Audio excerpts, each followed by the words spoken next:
हाय, मी अमृता.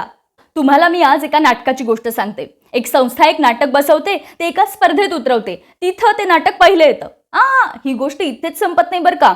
पहिलं आल्यानंतर त्या परीक्षकांना ते इतकं भावतं, ते डायरेक्ट त्या नाटकाच्या लेखकाला विनंतीच करतात, आपण हे नाटक व्यावसायिक रंगमंचावर आणूयात का? लेखक म्हणतो जरूर, पण माझ्या काही अटी आहेत. परीक्षक म्हणतात मान्य, तुझ्या सगळ्या अटी मान्य. आणि मग ते नाटक व्यावसायिक रंगमंचावर साकार होतं, प्रेक्षकांच्या मनाचा ठाव घेतं आणि थेट 100व्या प्रयोगापर्यंत पोहोचतं. येस, तुम्ही अगदी परफेक्ट ओळखलंय. चिरंजीव परफेक्ट बिघडलाय, हेच ते नाटक. कलादर्शन पुणे या संस्थेची निर्मिती असलेलं हे नाटक म्हणजे चिरंजीव परफेक्ट बिघडलाय. अखिल भारतीय नाट्य परिषद आयोजित स्पर्धेत हे नाटक पहिलं आलं आणि या स्पर्धेचे परीक्षक होते प्रत्येक रंगकर्मीचे, प्रत्येक थिएटर आर्टिस्टचे ड्रीम डिरेक्टर म्हणजे चंद्रकांत कुलकर्णी सर.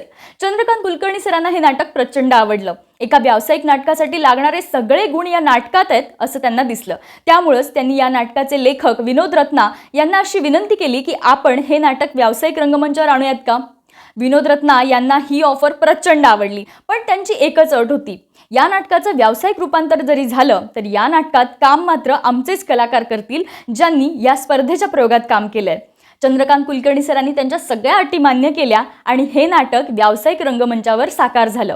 नुसतं साकार नाही झालं तर बघता बघता अवघ्या 5 ते 6 महिन्यात या नाटकाने 100 प्रयोगांचा टप्पा पार केलाय आणि अनेक प्रेक्षकांची कौतुकाची थाप सुद्धा मिळवली आहे. एखाद्या नाटकाचा निर्माता म्हटलं की सगळ्यात मोठं टेन्शन असतं ते म्हणजे नवीन चेहरे घेतले तर नाटकाला बुकिंग होईल का.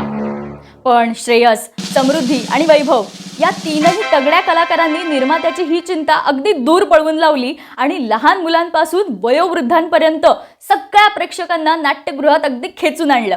विशेष म्हणजे जेनझी पिढीला नाटक बघण्याची सवय सुद्धा हे नाटक लावतंय.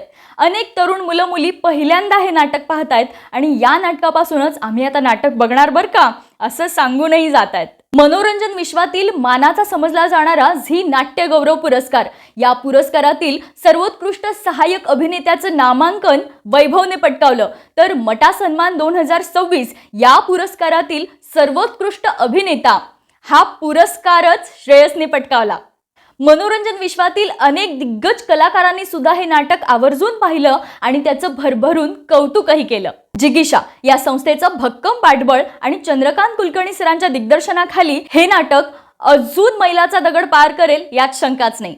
ही फक्त एका नाटकाची गोष्ट नाही, ही आहे जिद्दीची, विश्वासाची आणि रंगभूमीवरच्या प्रामाणिक प्रेमाची गोष्ट. जर असं घडत राहिलं, एकांकिकापासून व्यावसायिक नाटकामध्ये रूपांतर होत राहिलं आणि त्याच कलाकारांना संधी मिळत राहिली तर का नाही नवनवीन कलाकार तयार होणार आणि त्यांची नाटकाप्रतीची ओढ वाढणार. चंद्रकांत कुलकर्णी सर आणि जिगीषा यांच्या या कौतुकास्पद उपक्रमाला मराठी फ्लॅशचा सलाम.